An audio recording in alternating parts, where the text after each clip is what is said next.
வணக்கம். நல்லுணவு நம் உணவு இந்த அலைவரிசைக்கு உங்கள் எல்லோரையும் அன்போடு வரவேற்கிறேன்.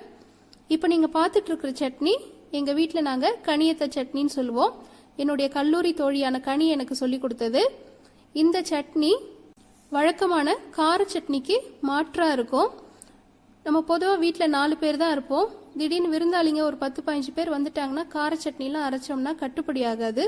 அதுக்கு பதிலாக இந்த மாதிரி சட்னி அரைச்சி இதில் எவ்வளோ தண்ணி ஊற்றினாலும் அந்த சுவை மாறாமல் அந்த சட்னி அவ்வளோ நல்லாயிருக்கும் சாப்பிட்றதுக்கு. எங்கள் பிள்ளைங்களுக்குலாம் இது ரொம்ப பிடிக்கும்.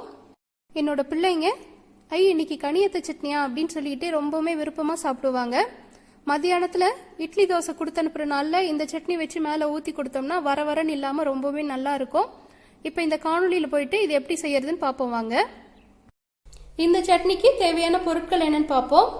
பெரிய வெங்காயம் ஒரு 4, நாட்டு வெங்காயம் எடுக்கிறதுனால எடுத்துக்கலாம். தக்காளி பழம் நல்லா பெருசாக பார்த்து ஒன்று எடுத்துக்கோங்க. 3 கீத்தளவுக்கு தேங்காய், கருவேப்பிலை ஒரு 5-6 காம்பு எடுத்துருக்கிறேன். 3 பல்லு பூண்டு, இது கொஞ்சம் பெருசாக இருக்கிறதுனால 3 எடுத்துருக்கிறேன். சின்னதாக இருந்தால் ஒரு 5 பல்லு எடுத்துக்கோங்க. இஞ்சி கொஞ்சம், கொத்தமல்லி கொஞ்சம். இது தவிர கடுகு ஒரு 1/2 தேக்கரண்டி, இது தாளிக்கிறதுக்கு மட்டும்தான் தேவைப்படும். உளுத்தம் பருப்பு ஒரு 3 தேக்கரண்டி அளவுக்கு எடுத்துக்கோங்க. வரமிளகாய் 4 எடுத்துருக்கிறேன். தாளிக்கிறதுக்கும் இந்த காயெல்லாம் கொஞ்சம் வதக்கிறதுக்கும் ஒரு 3 தேக்கரண்டி அளவுக்கு எண்ணெய் தேவைப்படும். அடுப்பில் ஒரு சட்டி வச்சுட்டு ஒரு 1/2 தேக்கரண்டி அளவுக்கு மட்டும் எண்ணெய் சேர்த்துக்கலாம். அந்த சட்டியில் நம்ம வச்சிருக்கிற உளுத்தம் பருப்பும் வரமிளகாவும் சேர்த்துக்கலாம்.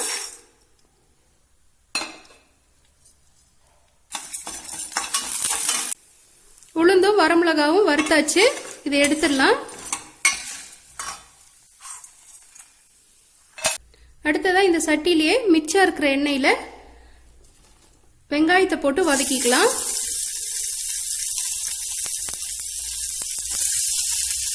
எண்ணெய் பத்தலைன்னா கொஞ்சமா எண்ணெய் சேர்த்துக்கலாம்.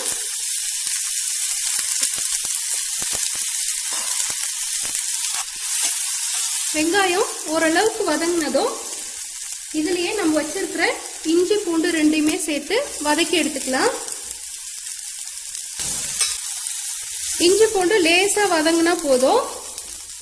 நம்ம வச்சிருக்கிற தேங்காவை இந்த மாதிரி கீறிட்டு அதையும் இதுல சேர்த்துக்கோங்க.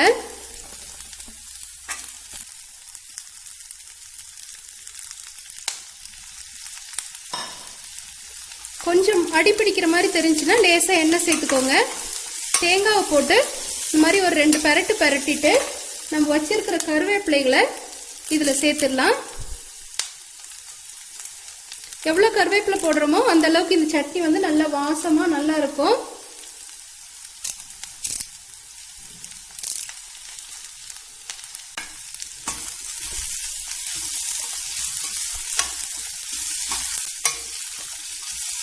இந்த தேங்காய்லாம் கொஞ்சம் நிறம் மாறி வரும். அடுத்ததான் நம்ம வச்சிருக்கிற கொத்தமல்லியும் இதுல சேர்த்துக்கலாம். எல்லாத்தையும் ஒன்னா சேர்த்துற வேண்டாம், எல்லாத்துக்குமே கொஞ்சம் கொஞ்சம் நேரம் கொடுங்க வதங்கறதுக்கு.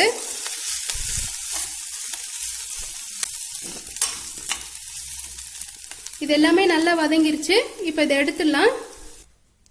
கடைசியா நம்ம வச்சிருக்கிற தக்காளி பழத்தை இதே சட்டியில சேர்த்துட்டு கொஞ்சமா எண்ணெய் சேர்த்து இதையும் வதக்கி எடுத்துக்கலாம்.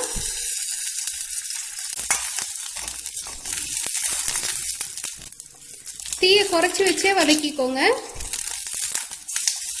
தக்காளி பழமும் வதக்கியாச்சு. இந்த தோல் பாருங்க தானா இந்த மாதிரி பிரிஞ்சு வரணும். இந்த மாதிரி பிரிஞ்சு வந்ததும் இதை அடுப்புல இருந்து எடுத்துடலாம். இது எல்லாத்தையுமே இப்ப நல்லா ஆற வச்சுக்கணும். எல்லாம் நல்லா ஆறிடுச்சு. இப்ப இது எல்லாத்தையும் ஒரு அரவை கிண்ணத்துல போட்டுட்டு தேவையான அளவுக்கு உப்பும் சேர்த்து இப்ப இதை அரைச்சி எடுக்க போறேன். இது தாளிக்கிறதுக்கு ஒரு சட்டியில ஒரு தேக்கரண்டி அளவுக்கு எண்ணெய் சேர்த்துக்கலாம். எண்ணெய் காஞ்சதும் கடுகு உளுத்தம் பருப்பு, அது வெடிச்சு அடங்கினதும் கருவேப்பிலை கொஞ்சம் சேர்த்துக்கலாம். இப்ப நம்ம தாளிச்சதுல நம்ம அரைச்சி எடுத்த சட்னியை சேர்த்துக்கலாம். கடைசியா இந்த சட்னிக்கு எவ்வளவு தண்ணி தேவையோ அவ்வளவும் சேர்த்துக்கோங்க. இந்த சட்னி அரைச்ச உடனே சாப்பிடணும் போல அவ்வளவு வாசமா இருக்கு. தண்ணி ஊற்றிட்டு இந்த மாதிரி நல்லா கலந்து விட்டுக்கோங்க. நான் வந்து வெறும் 4 பேர் சாப்பிட்றதுக்காக கொஞ்சமாக தண்ணி சேர்த்துருக்கிறேன். நிறைய பேர் சாப்பிட்றதா இருந்தால் தாராளமாக இதில் தண்ணி ஊற்றலாம். நல்ல தண்ணி ஊற்றினாலும் இந்த சட்னி வந்து நல்லாவே சுவையாக இருக்கும். கண்டிப்பாக இந்த சட்னியை நீங்கள்லாம் உங்கள் வீட்டில் முயற்சி செய்து பார்த்துட்டு உங்களுடைய மேலான கருத்துக்களை கீழே உள்ள கருத்து பெட்டியில் பதிவிடுங்க. நன்றி.